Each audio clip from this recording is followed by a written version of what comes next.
저도 학생인 적이 있었고 좋은 선생님을 만났을 때 내가 이렇게 바뀔 수 있구나라는 거를 저도 경험을 해봤고, 저도 저 같은 학생 혹은 뭔가 열심히 하고자 하는 사람들을 좀 아이들 도와주고 싶은 마음이 있었고. 그런데 지금은 그 연상하면은 숨이 턱턱 막힐 정도로 힘들고 슬픈 공간이에요, 저한테.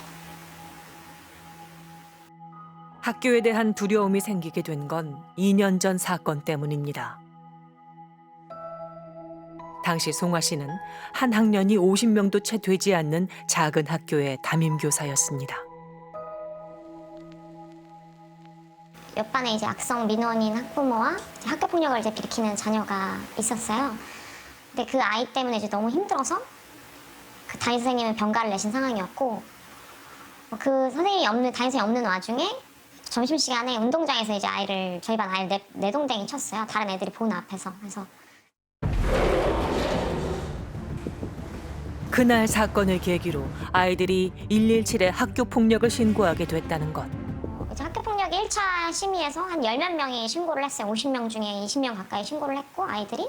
당연히 본인 자녀가 학교 폭력으로 신고를 당하니까 학교랑 교육청에 이제 민원을 넣기 시작했고, 그중에 이제 수건이 혐의가 인정돼서 2차 심의 기구로 이제 교육청으로 이관되는 날이었어요.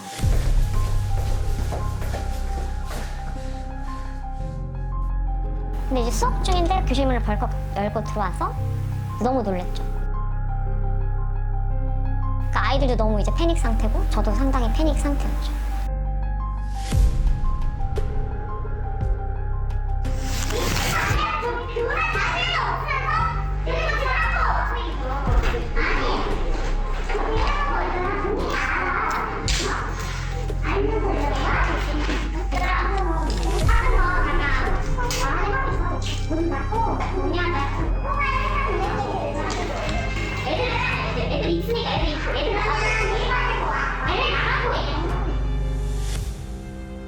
누가 우리 애 학교 폭력으로 신고했냐? 욕을 하고 삿대질하시고 저한테도 이제 나가라고 이제 끌어내려고 하시더라고요. 근데 애들 앞에서 이제 끌어낸다는 것 자체가 되게 치욕스럽잖아요. 당연히 안 나가려고 했고, 경찰이 왔을 때 상황은 일단 종료됐죠. 그리고 며칠 후 최송아 선생님은 폭행 및 아동학대로 고소를 당했습니다. 고소인은 학폭으로 신고된 아이의 어머니.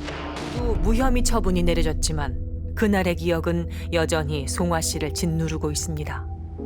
아이들을 가르칠 수도 보호할 수도 없다는 무력감. 그 무력감은 절망이 됐습니다. 1년 6개월이 지나도록 학교로 돌아가지 못하고 있는 이유이기도 합니다. 학폭이 있으면 교실 분위기 자체가 붕괴되니까 다른 선량한 아이들을 위해서라도 없어져야 되는 게 맞죠. 지도를 적극적으로 해야 되는 것도 맞고. 근데 방법은 없어요. 지도할 수 있는 방법은 없다. 차라리 신고를 해.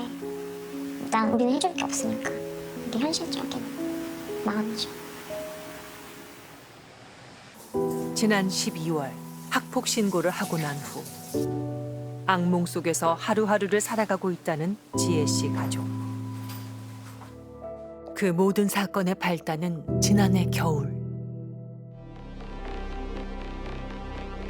그날은 한파주의보가 내렸어요.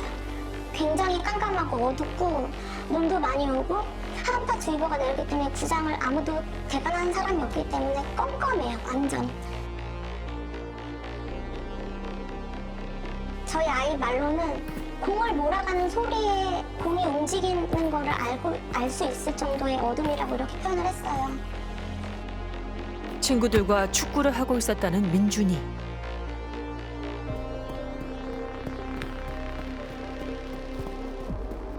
본능적으로 태클을 했어요. 공을 걷어내고 달려가는데 승현이가 쫓아오더라고요. 사과를 요구하길래 미안해 라고 했어요. 그런데 갑자기 네가 사람이야? 라며 욕을 하고 축구하러 발을 밟고, 그래서 이럴 때만 화내고 냐? 라고 따졌죠. 축구를 하던 중 감정이 격해진 상대팀 아이가 아들 민준이에게 폭력을 행사했다는 겁니다. 어찌됐든 폭행을 한 거는 잘못을 한 거잖아요. 그래서 전제 과정이 어떻게 되든 그 폭행한 거에 대해서 이제 진심 어리게 이제 사과를 했었으면 정말 이 정도까지는 안 왔을 것 같거든요. 처음에 원했던 건 진심 어린 사과였답니다. 예전부터 알고 지내던 집이라 일단 문자를 보냈다는데요.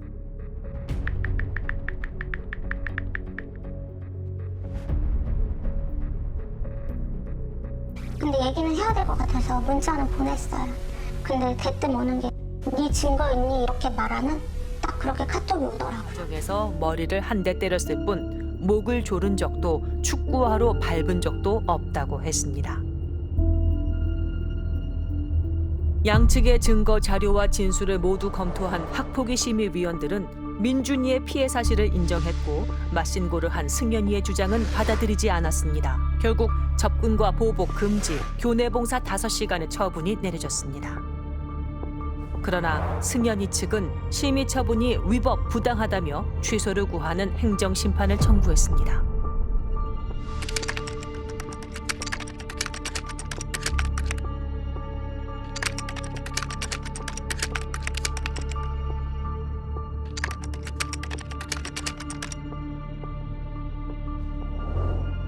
또한 민준이의 태클로 인해 상해를 입었다며 과실치상으로 형사 고소를 했습니다.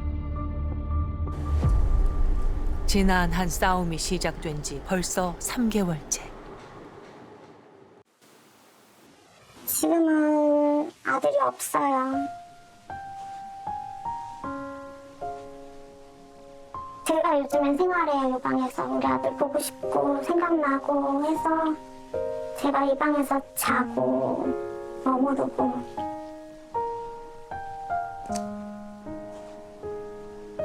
그냥 아들 생각하면서 여기서 지내요. 너무 보고 싶어서.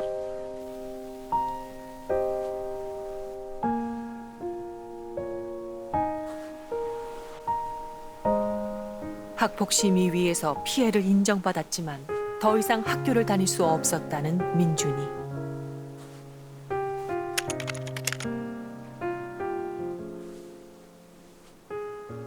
결과가 나오면 거기에 수긍해서 학교 생활을 잘 할 수 있을 줄 알았어요.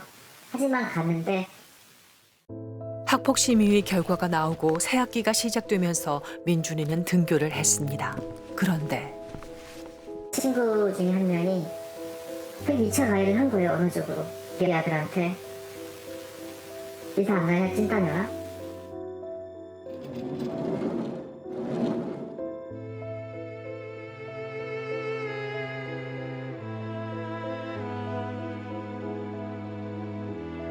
거기서 이제 진짜 실가닥 같은 희망이 완전히 무너졌다고 하더라고요. 우리 아들이. 점심시간에 화장실도 못 나갔다. 아니, 쉬는 시간에 화장실도 하루 종일 화장실도 못 갔다고 하더라고요. 머리 한 대만 때렸을 뿐인데 학폭 신고를 했다는 소문이 돌면서 친구들의 따가운 눈총을 받았다는 겁니다. 저한테 그러더라고요. 다시 태어나면은 엄마 아빠의 아들로 다시 태어나고 싶어. 정말 무서웠어요. 저 아들 잘못된 거 아니니까 하고. 피해자하고 가해자 아이들만 어떤 처분을 받았는지를 알고 있는 상황이고 그걸 발설을 하게 되면 명예훼손으로 고소가 들어올 수 있는 구조더라고요. 학폭위는 비공개가 원칙.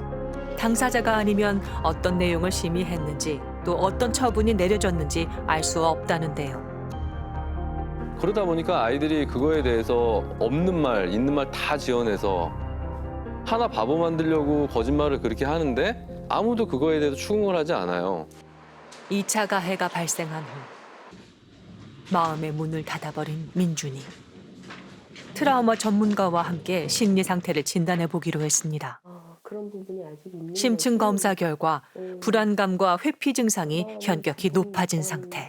근데 처음에는 그 아이 한 명, 가해자 한 명이 처음에 회피의 대상이지만 이게 점점 더 확장돼서, 왜냐면 이게 공포가 있기 때문에 사람, 대인관계, 집단 이런 거에 관련해서 회피하게 되는 상황이 되는 거예요.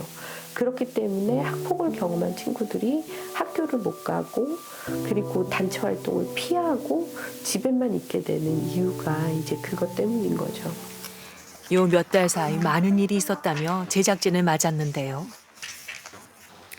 여기 저희 그 가해 부모가 저희 쪽을 고소했던 거야. 민준이를 과실치상으로 고소했던 사안은 결국 불처분 결정을 받았고 학폭 처분을 취소해달라며 상대 측이 제기한 행정심판 역시 기각됐습니다.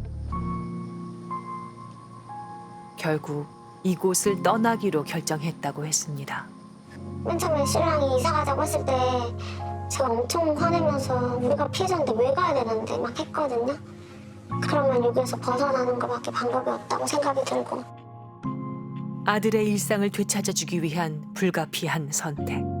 우리 X는 상처를 더 많이 받긴 했지만 그 아이도 죄책감에 시달릴 수 있다고 저는 생각을 하거든요. 아직 완성된 그런 자아가 아니기 때문에 분명 사람은 어른도 실수할 수 있잖아요. 그러면 이걸 또 잡아주고 했으면 두 아이의 상처가 없이 편안하게 예전만큼은 안 친하더라도 그래도 일상생활로 돌아갈 수 있었을 텐데. 학폭 위를 거치면서 점점 더 세상과 담을 쌓게 됐다는 아들.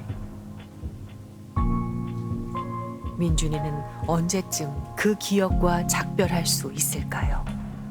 네, 저는 그 문제의 시작은 사실 현재 학교폭력 예방법이라고는 생각은 됩니다. 왜냐하면 이 갈등과 학교폭력의 개념이 현재는 굉장히 불분명한 상황이거든요. 학교폭력 예방 및 대책에 관한 법률, 일명 학폭법에서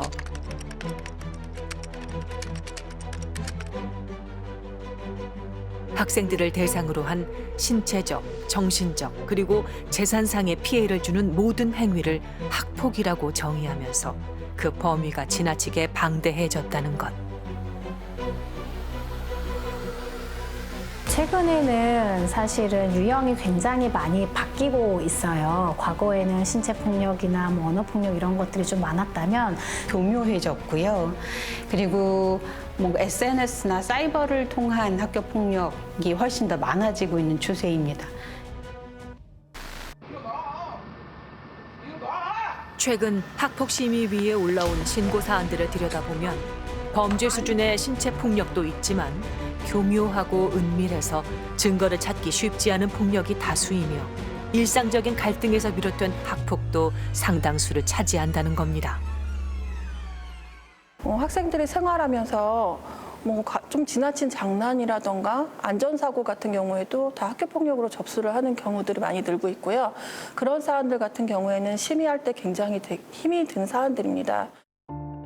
그러나 지금의 학폭제도에서는 아이들 간에 일어나는 크고 작은 갈등에서부터 전문 수사기관의 조사가 필요한 심각한 학폭까지 모두 동일한 처리 절차를 거치게 된다는 것. 교사는 교사대로 교육적 개입을 할 수 있는 걸 확보해주고 반드시 엄정하게 사건으로 다뤄야 한다라는 거는 뭐 경찰이든 뭐 외부 기관에서 개입해서 조사도 명확하게 하고 전반적인 정의부터 처리까지 다 바뀌어야 될 상황, 그러니까 시기가 온 것 같다.